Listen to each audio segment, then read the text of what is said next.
তারেক রহমানের স্বদেশ প্রত্যাবর্তনের যে সংবর্ধনা অনুষ্ঠান সেটি কিন্তু এখানে এই জায়গাতে সেটি হবে এবং আমরা এই জায়গায় কিন্তু এখন অসংখ্য মানুষকে দেখতে পাচ্ছি। বলা যায় যে তারেক রহমান আসার একদিন আগে কিন্তু অনেকটা জনসমুদ্রে পরিণত হয়েছে রাজধানীর ৩০০ ফিট সড়ক।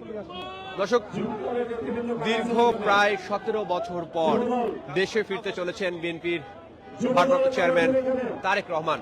আর এই তারেক রহমানের আশাকে কেন্দ্র করে কিন্তু আমরা বিএনপির নেতা কর্মীদের মধ্যে এক ধরনের উল্লাস দেখতে পাচ্ছি, বাঁধ ভাঙা উল্লাস। এবং আমরা আপনাদেরকে গত ২ দিন ধরেই কিন্তু দেখিয়েছি যে নেতা কর্মীরা রাজধানীর ৩০০ ফিট সড়কে অবস্থান নিয়েছে। আজও তার ব্যতিক্রম নয়, কিন্তু আজ সকাল থেকে কিন্তু আমরা নেতা কর্মীদের উপচে পড়া ভিড় দেখতে পাচ্ছি। দর্শক, আমরা যেমনটা আপনাদেরকে দেখানোর চেষ্টা করছিলাম যে দূর দূরান্ত থেকে বাংলাদেশের বিভিন্ন প্রান্ত থেকে কিন্তু ছুটে এসেছেন নেতা কর্মীরা, যারা তারেক রহমানকে ভালোবাসেন, তারেক রহমানের অনুসারী, তারা সকলেই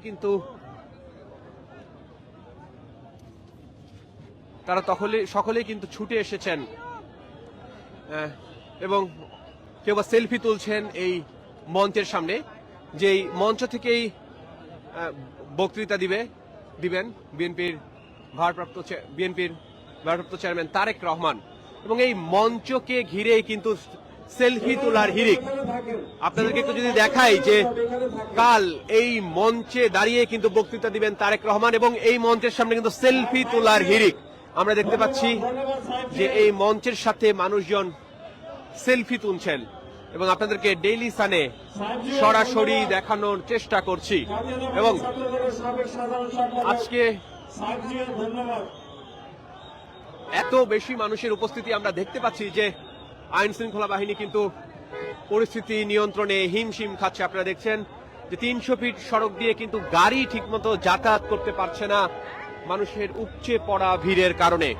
এবং ডেইলি সানে আপনাদেরকে সরাসরি দেখানোর চেষ্টা করছি। বিএনপির পক্ষ থেকে বারবার কিন্তু মাইকে অনুরোধ করা হচ্ছে যেন স্টেজের সামনে থেকে রাস্তা ছেড়ে দেওয়া হয়, কিন্তু এর পরেও কিন্তু আমরা দেখতে পাচ্ছি যে এখানে উপচে পড়া ভিড়।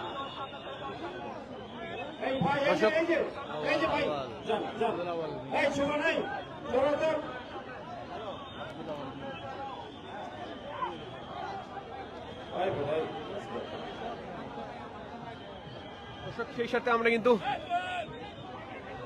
আব্দুল্লাহ মিন্টুকেও দেখতে পাচ্ছি এই জায়গায় এসেছেন মঞ্চ পরিদর্শনে। এবং দর্শক, সময় যত গড়াচ্ছে এগিয়ে আসছে তারেক রহমানের দেশে ফেরার সময় এবং মানুষের ভিড়ও কিন্তু বাড়ছে। আমরা সকালবেলা যেমনটা দেখেছিলাম সেই তুলনায় এখন কিন্তু নেতাকর্মীদের উপচে পড়া ভিড় দেখতে পাচ্ছি এবং আপনাদেরকে ডেইলি সানে দেখানোর চেষ্টা করছি। দর্শক, আপনারা দেখতে পাচ্ছেন যে তারেক রহমানের আশাকে কেন্দ্র করে রাজধানী ৩০০ ফিট সড়কে কিন্তু একটি সংবর্ধনা অনুষ্ঠানের আয়োজন করা হয়েছে এবং এই জায়গায় কিন্তু কি মঞ্চ তৈরি করা হয়েছে।